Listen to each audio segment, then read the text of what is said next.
O barulho da risada coletiva ainda ecoa nos meus ouvidos. Aquele som agudo, cruel, que se espalhou pela sala como fogo em palha seca. Todos riram. Minha sogra, meus cunhados, até meu marido deu um sorriso sem graça e desviou o olhar. Eu estava ali, parada no meio da sala de jantar, segurando um prato de sobremesa que nunca cheguei a comer, enquanto a voz da minha sogra cortava o ar. Ainda vivendo nas minhas custas, foi o que ela disse. Não foi uma pergunta, foi uma sentença. Uma execução pública. As palavras saíram da boca dela com aquela doçura venenosa que eu já conhecia tão bem, mas dessa vez tinha plateia. E a plateia adorou. Minha cunhada bateu palma na mesa e gritou: "Aproveitadora!" Outro cunhado fez um comentário que não ouvi direito, mas que arrancou mais risadas. Meu sogro apenas balançou a cabeça com aquela expressão de pena misturada com desaprovação. E eu sorri. Não foi um sorriso de submissão, embora eles tenham interpretado assim. Foi o sorriso de quem guarda um segredo tão poderoso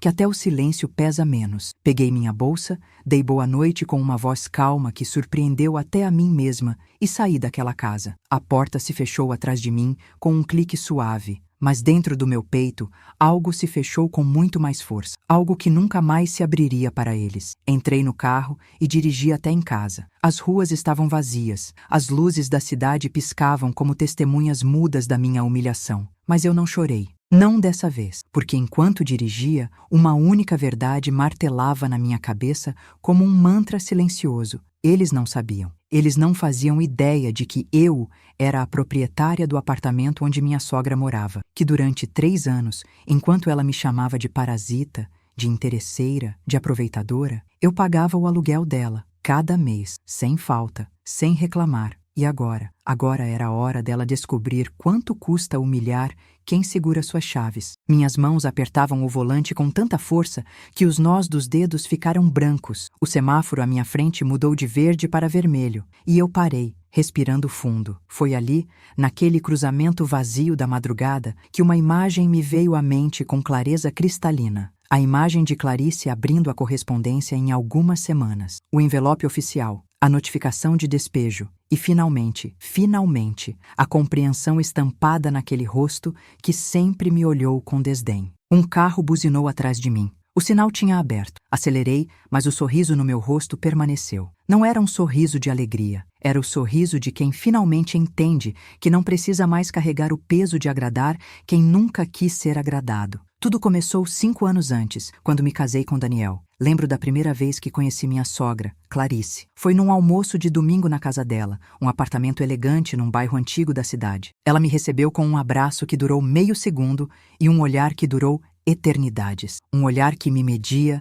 me pesava, me avaliava e me achava em falta. A sala dela cheirava a lavanda e imperfeição. Móveis antigos, bem conservados, fotos de família em porta-retratos de prata. E em cada foto, Daniel em diferentes fases da vida, sempre ao lado dela. Notei algo naquele primeiro dia, mas não dei importância. Não havia uma única foto do Daniel adulto com o pai, só com ela. Como se ela fosse o único progenitor que importava. "Meu filho merece o melhor", ela disse naquele dia, enquanto cortava a carne com uma precisão cirúrgica. E eu assenti, sorrindo, dizendo que faria tudo para fazê-lo feliz. Ela não respondeu. Apenas olhou para o prato dela e murmurou algo sobre expectativas baixas. Daniel não ouviu, ou fingiu não ouvir. Era um padrão que eu aprenderia a reconhecer tarde demais. Nos primeiros meses, eu me esforcei. Visitava toda semana, levava flores, fazia os pratos que Daniel dizia que ela gostava. Mas nada era suficiente. As flores estavam murchas demais. A comida, sem sal.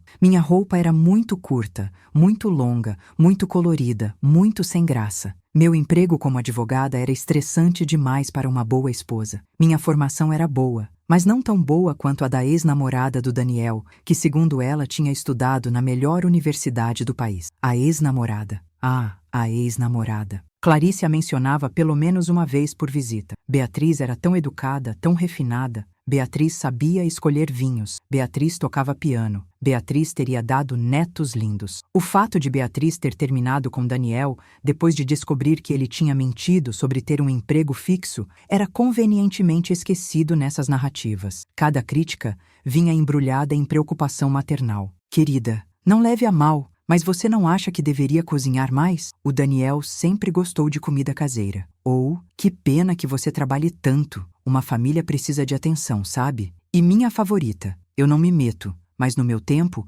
as esposas sabiam cuidar da casa. Eu engolia, sorria, mudava o que podia. Me desculpava pelo que não podia mudar. Teve uma vez, 6 meses depois do casamento, que levei um bolo que tinha feito de madrugada porque estava com insônia. Era a receita da minha avó, um bolo de laranja que sempre fiz desde criança. Cheguei orgulhosa, com o bolo ainda morno embrulhado em um pano de prato bordado. Clarice olhou, cortou uma fatia microscópica, provou com a ponta do garfo e disse: "Está um pouco seco, não está?" Beatriz fazia um bolo de laranja que derretia na boca. Lembro de ter sorrido, de ter concordado, de ter dito que da próxima vez seria melhor. E lembro de Daniel comendo 3 fatias depois e dizendo que estava perfeito, mas não na frente dela, nunca na frente dela. E então, 3 anos atrás, veio a oportunidade que mudaria tudo, embora eu não soubesse disso na época. Minha avó faleceu e me deixou uma herança. Não era uma fortuna, mas era o suficiente para investir. Sempre fui cuidadosa com dinheiro. Meu trabalho me ensinou isso. Então, conversei com um amigo corretor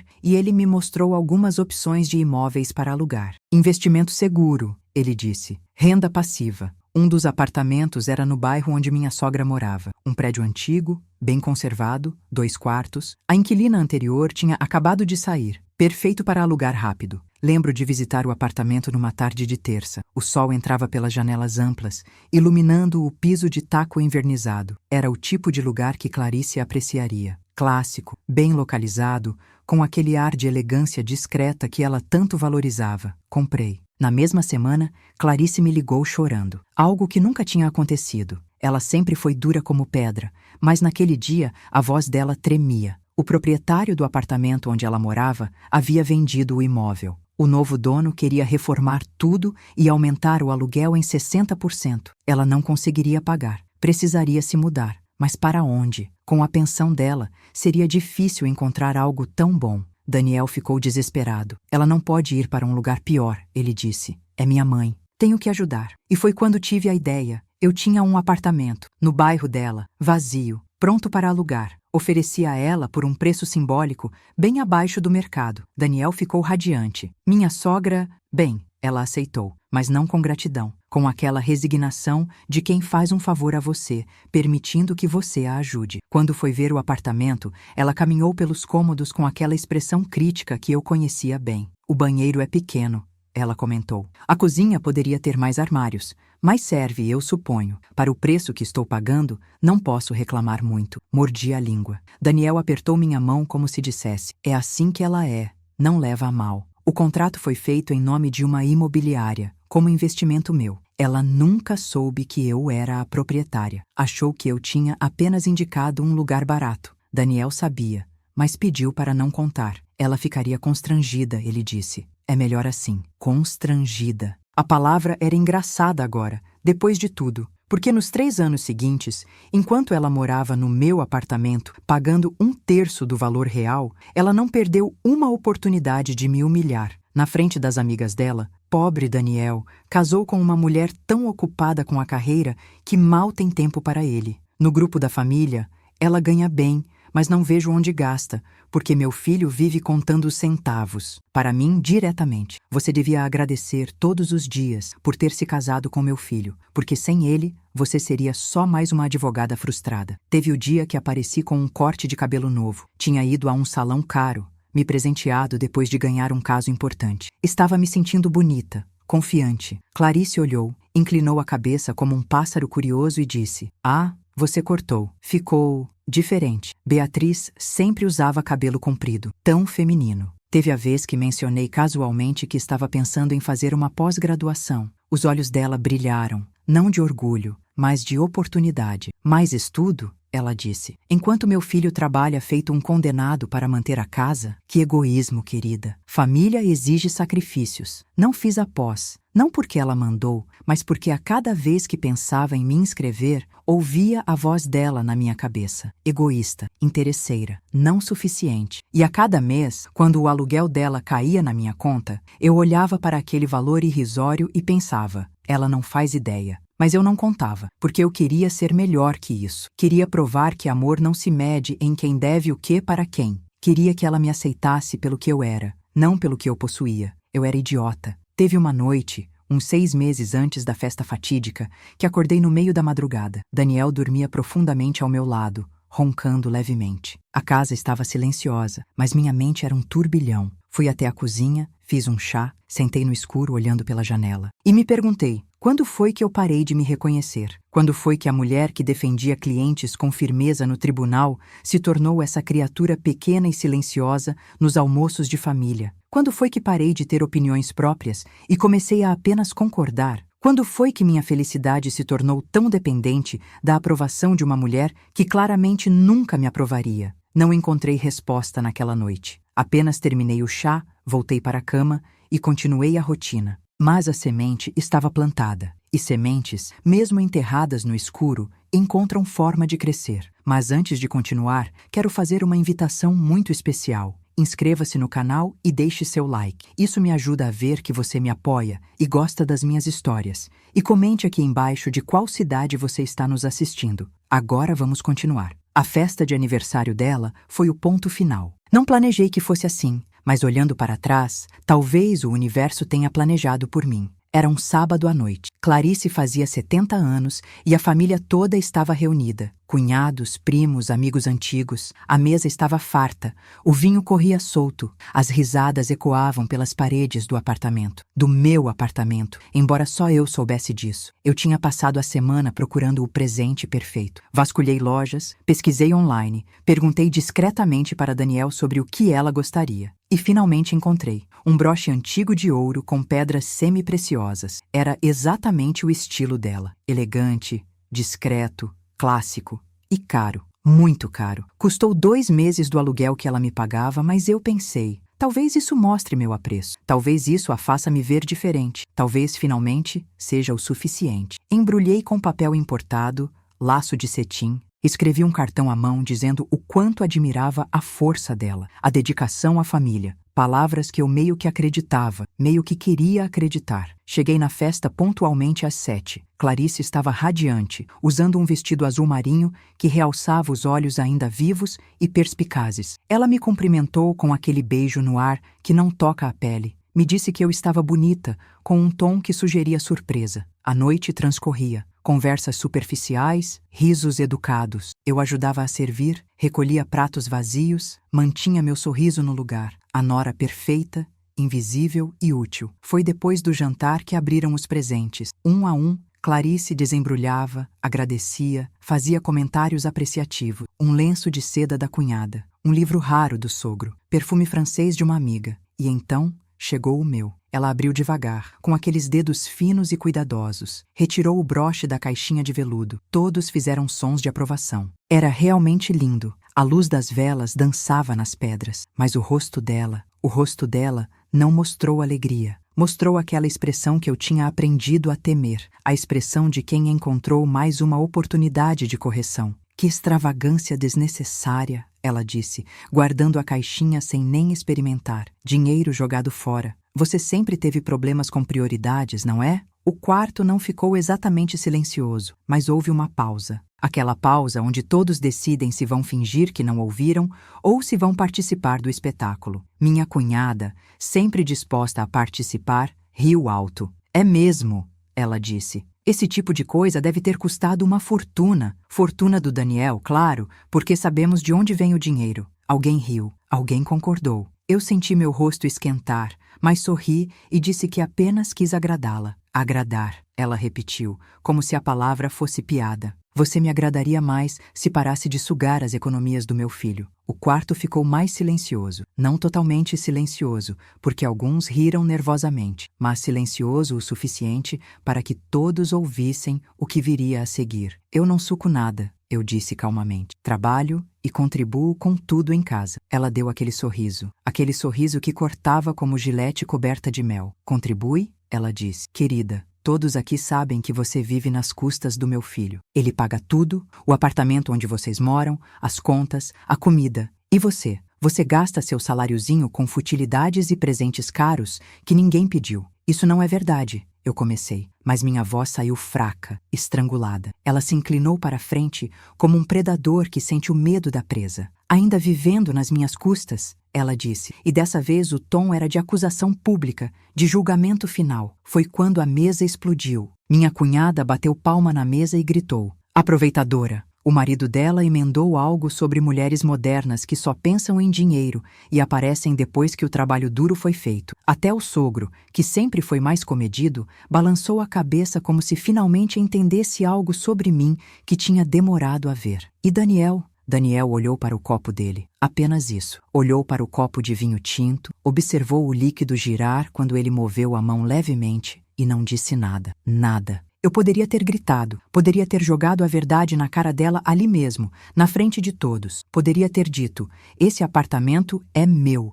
Esse teto sobre sua cabeça existe porque eu permito. Cada mês você mora aqui por minha generosidade. Cada crítica que você faz é financiada pelo meu dinheiro. Enquanto me chama de parasita, você vive da minha caridade. Mas não disse, porque naquele momento, enquanto a humilhação queimava como ácido na minha garganta, uma clareza gelada tomou conta de mim. Não era raiva, não era vergonha, era uma decisão. Se eu dissesse ali, naquele momento, seria apenas mais uma discussão, mais drama. Ela negaria, ou se vitimizaria, ou encontraria uma forma de torcer a situação. Todos diriam que eu estava sendo agressiva, desrespeitosa, que tinha estragado a festa dela. Não, isso merecia algo melhor, algo mais permanente. Peguei minha bolsa, olhei para minha sogra nos olhos. Ela esperava lágrimas. Eu sabia. Esperava que eu saísse correndo ou implorasse por compreensão, que me defendesse desesperadamente como tinha feito outras vezes. Dei a ela um sorriso calmo, quase doce. Tenha uma ótima festa, Clarice, eu disse. A voz saiu firme, educada. Aproveite bem. E saí. A porta se fechou atrás de mim e eu ouvi novas risadas, novos comentários. A voz da cunhada dizendo algo sobre eu ter pelo menos a decência de sair quando desmascarada. Não me importei, porque enquanto andava até o elevador, já estava fazendo contas na minha cabeça. Dentro do elevador, sozinha, encostei na parede fria de metal e respirei fundo. Minhas mãos tremiam, mas não de medo, de algo diferente, de poder, de certeza. Pela primeira vez em 5 anos, eu não estava me perguntando o que tinha feito de errado. Estava planejando o que faria de certo. Segunda-feira de manhã, às 9 horas, liguei para meu advogado, não o do escritório onde trabalho. Um particular, especializado em direito imobiliário e contratos de locação. Ele atendeu no segundo toque. Expliquei a situação calmamente. Tenho uma inquilina que violou repetidamente as cláusulas de conduta do contrato. Não danos materiais, mas a cláusula de convivência harmoniosa, de respeito mútuo em ambientes compartilhados. Tenho testemunhas de assédio moral, tenho mensagens, tenho histórico. Ele ouviu em silêncio e então disse: você tem direito de não renovar o contrato. Só precisa dar o aviso legal com 60 dias de antecedência. 60 dias, eu repeti. E depois ela precisa desocupar o imóvel. Se não desocupar, você entra com despejo. E se ela tentar dificultar? Ele suspirou. Você é a proprietária. Você tem todos os direitos. O contrato é claro. Se ela não sair voluntariamente após o prazo, a ordem de despejo é garantida. Pode levar alguns meses extras, mas é garantida. Fiz uma pausa. Respirei fundo. E então disse: prepare a notificação. Tem certeza? Ele perguntou. Às vezes questões familiares? Absoluta. Eu interrompi. Prepare a notificação. Quero que seja entregue pessoalmente, com protocolo oficial, essa semana se possível. Desliguei o telefone e olhei pela janela do meu escritório. A cidade se estendia lá embaixo, indiferente, enorme, e eu me senti, pela primeira vez em anos,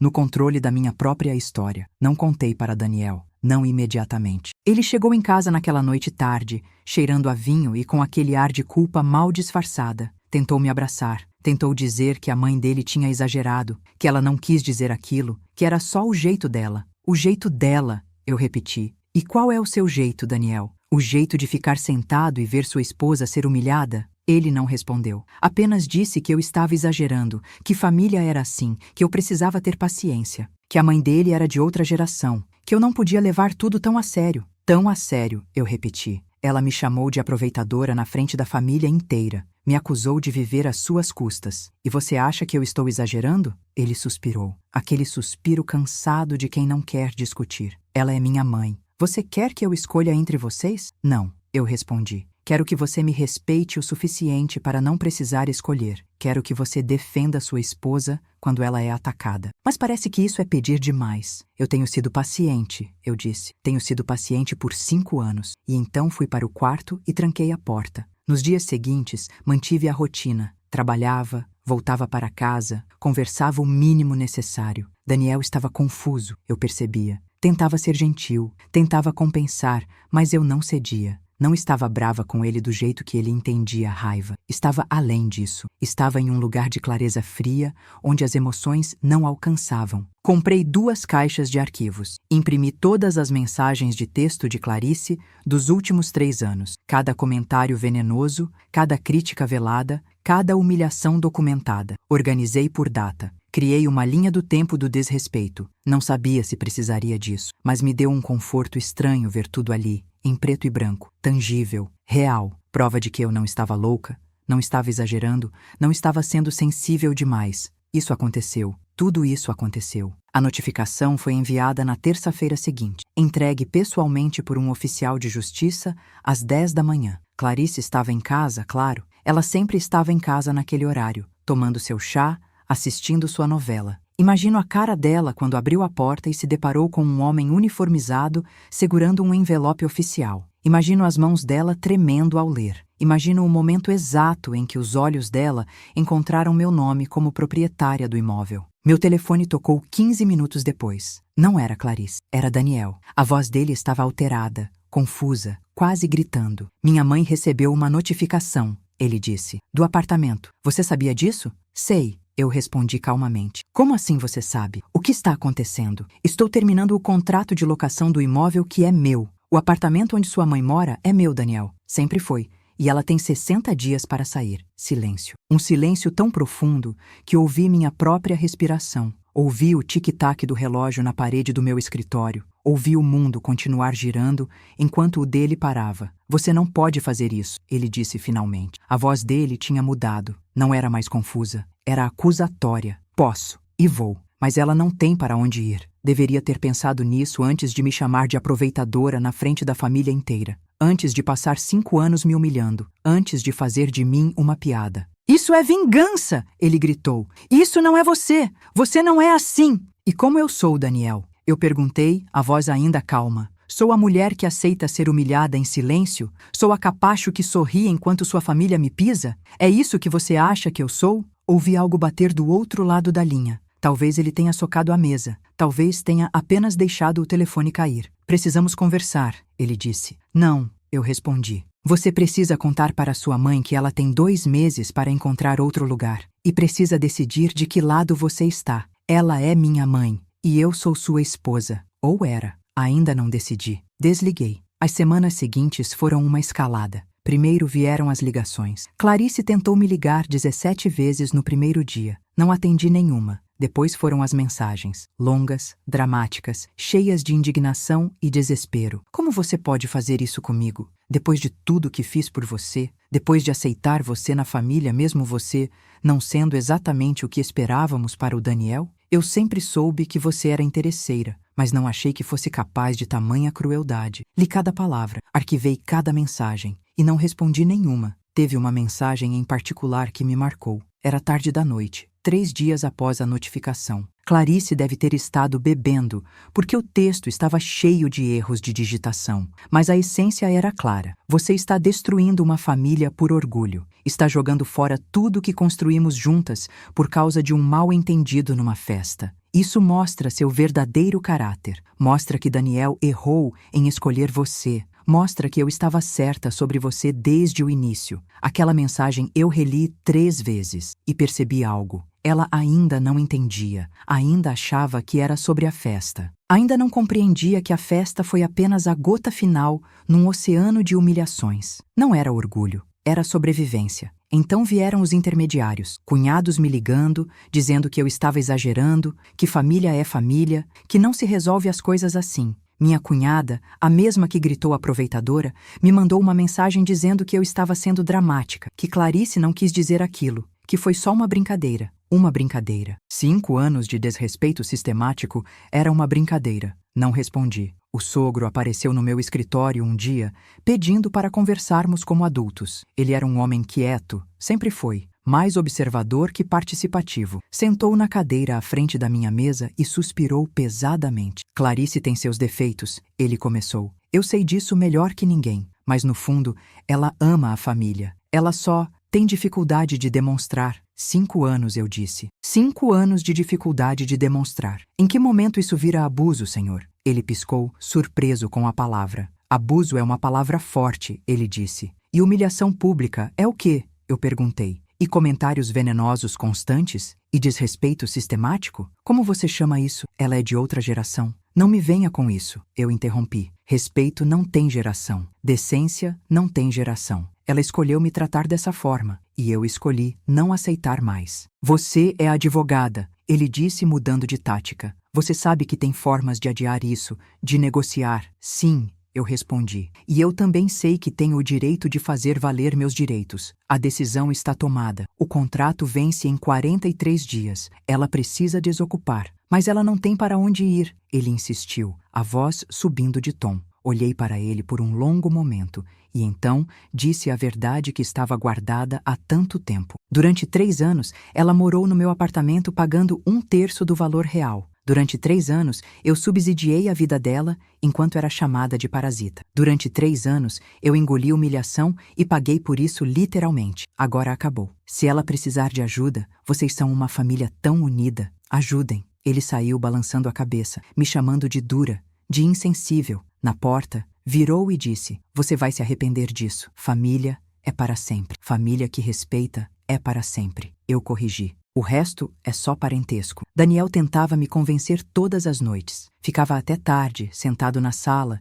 esperando eu chegar. Dizia que eu estava destruindo a família, que ele entendia minha raiva, mas que aquilo era desproporcional, que sua mãe estava doente de ansiedade, sem dormir, sem comer direito. E onde estava sua preocupação quando ela me destruía aos poucos? Eu perguntei uma noite. Quando ela me chamava de parasita, de interesseira, de não suficiente? Você comeu, você dormiu, você viveu bem enquanto eu era humilhada. Agora é a sua vez de escolher. Você fica do lado dela ou do meu, mas não pode ficar nos dois. Ela é minha mãe, ele gritou, finalmente perdendo a compostura. E eu sou sua esposa, eu gritei de volta. Ou deveria ser. Mas toda vez que você fica em silêncio enquanto ela me ataca, toda vez que você pede para eu ter paciência, toda vez que você escolhe a paz dela sobre minha dignidade, você me diz que eu não sou importante o suficiente, que nosso casamento não vale o desconforto de confrontar sua mãe. Não é justo você me fazer escolher, ele disse, mas a voz estava mais fraca agora. Não estou fazendo você escolher, eu respondi. Você já escolheu.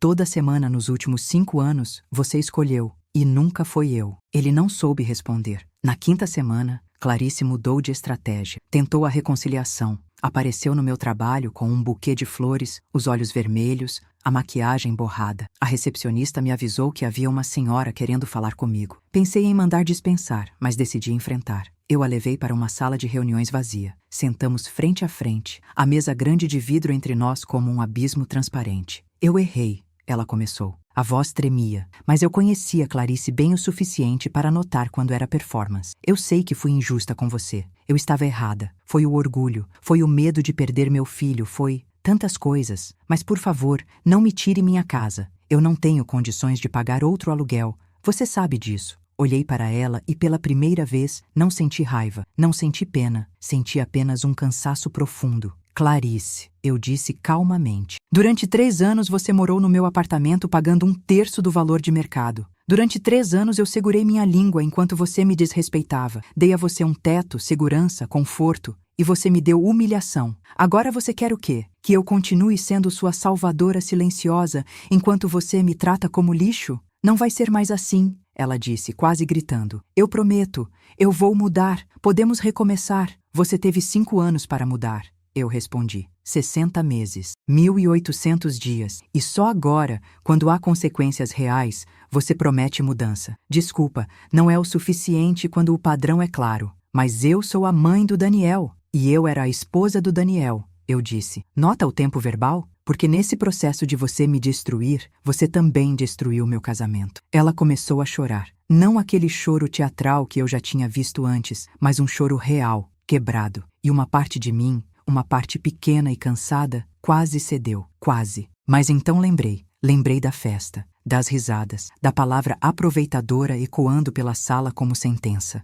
Lembrei de cada comentário venenoso, cada olhar de desdém, cada vez que me senti pequena e inútil sob o julgamento dela. Lembrei do bolo de laranja que ela disse estar seco, da pós-graduação que abandonei, das roupas que mudei, das opiniões que engoli, de cada pedacinho de mim que fui cortando para caber no molde dela. E o molde nunca foi feito para mim caber. O contrato termina em 28 dias, eu disse, levantando. Sugiro que use esse tempo para procurar outro lugar. Isso é crueldade, ela sussurrou. Não, eu respondi. Crueldade foi o que você fez comigo durante 5 anos. Isso é consequência. E saí da sala, deixando ela ali, desmoronando entre as flores que eu não aceitei. Aquela noite, sentada sozinha na minha sala, olhei para o apartamento vazio e silencioso. Daniel não estava. Tinha ido para a casa da mãe. Disse que ela precisava dele. Peguei uma garrafa de vinho, servi uma taça e sentei na varanda. A cidade brilhava lá embaixo, milhões de vidas acontecendo simultaneamente, cada uma com seus dramas e suas escolhas. E eu percebi algo. Pela primeira vez em anos, estava sozinha. Realmente sozinha, sem a pressão constante de agradar, de performar,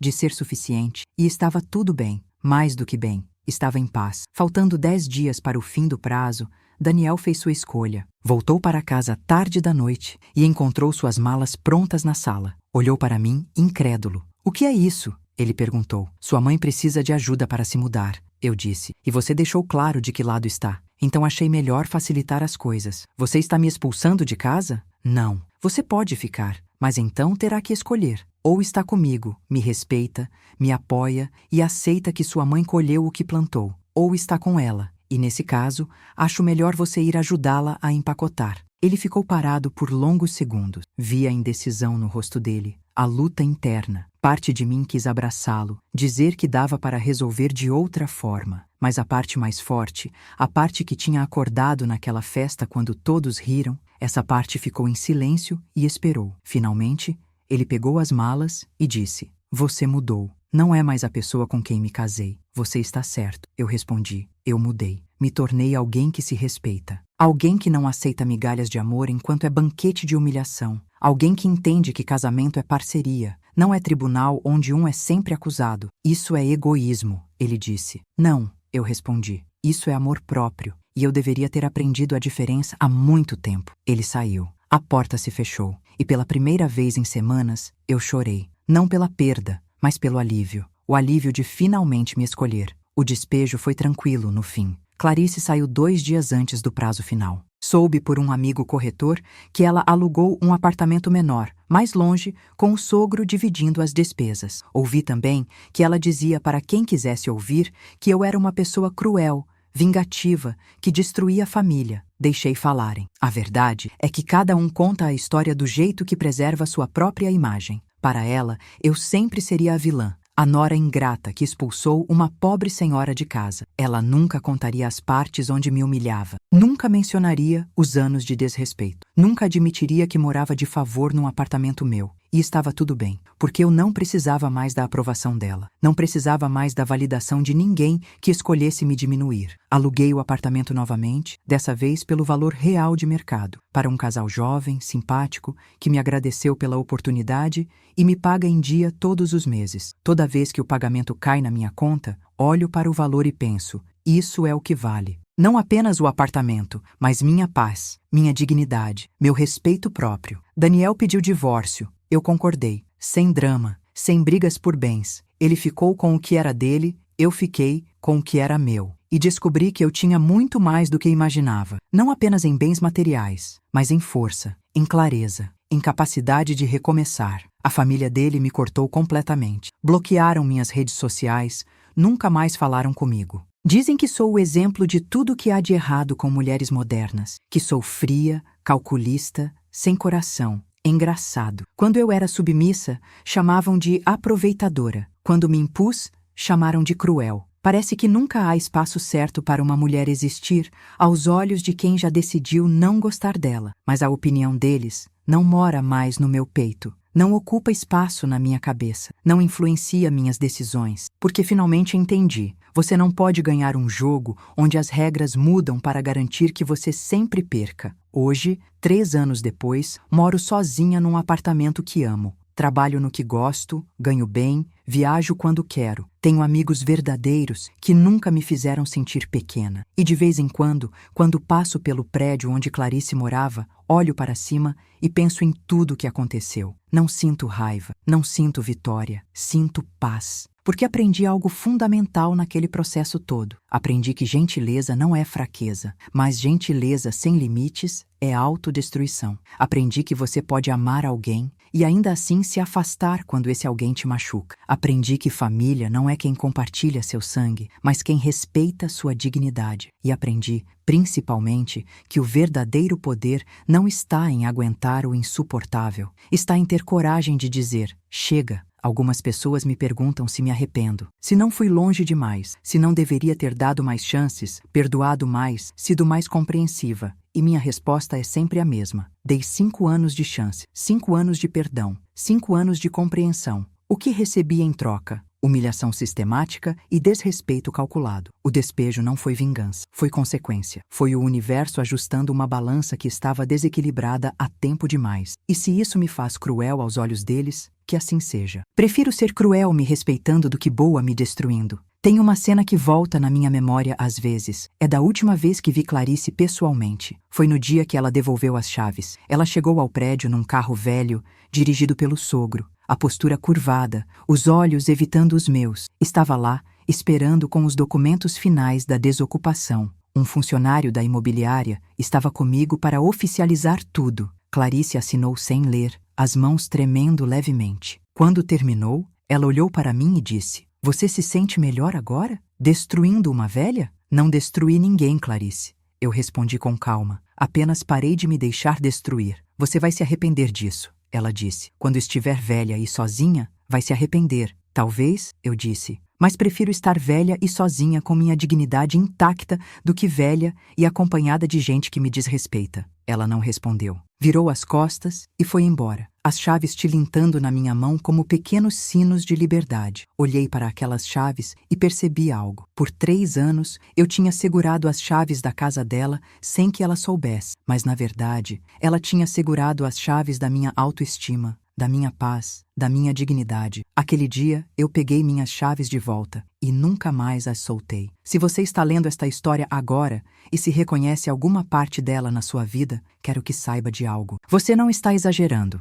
Não é mimimi, não é frescura, não é sensibilidade demais. Humilhação repetida é abuso. Desrespeito sistemático é violência. E você não tem obrigação de carregar o peso de quem te machuca só porque essa pessoa compartilha um sobrenome com alguém que você ama. Amor não te isenta de tratamento digno. Família não é carta branca para a crueldade. E perdão não significa aceitar ser pisoteado eternamente. Tem uma diferença entre ser paciente e ser capacho, entre ser compreensiva e ser invisível, entre manter a paz e perder a si mesma. E essa diferença se chama limite. Limites não são egoísmo, são sobrevivência. Eu levei 5 anos para aprender isso. 5 anos se dobrando, se moldando, se apagando para caber no espaço que me davam. 5 anos acreditando que se eu fosse boa o suficiente, gentil o suficiente, paciente o suficiente, seria aceita. Estava errada, porque o problema nunca foi eu não ser suficiente. O problema era que para algumas pessoas você nunca será.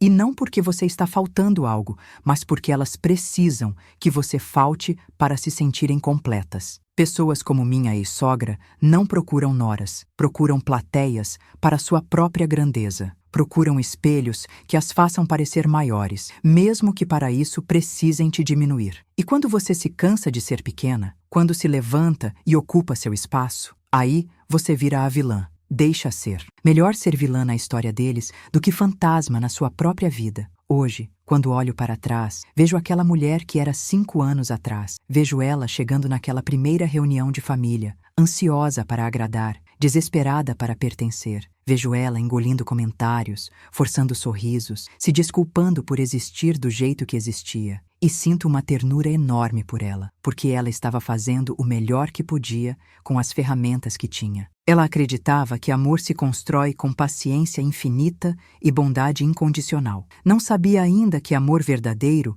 também exige respeito, e respeito exige reciprocidade. Levei uma festa inteira de humilhação pública para aprender, mas aprendi. E agora? Agora sou a mulher que segura suas próprias chaves, que paga suas próprias contas, que faz suas próprias escolhas, e quando alguém tenta me diminuir, eu simplesmente me retiro, não com raiva, não com drama, mas com a calma de quem sabe seu valor e não negocia, porque no fim, não foi o despejo que me libertou, foi a decisão de me escolher. O despejo foi só o símbolo, o documento oficial de uma mudança que já tinha acontecido dentro de mim naquela noite, quando saí sorrindo enquanto todos riam. Eles pensaram que eu estava fugindo, não sabiam que eu estava apenas fechando uma porta para abrir todas as outras. Tem dias que ainda penso no que poderia ter sido diferente, se eu tivesse confrontado antes, se tivesse estabelecido limites desde o início, se tivesse exigido respeito na primeira crítica velada. Mas então lembro, eu não estava pronta. Naquela época,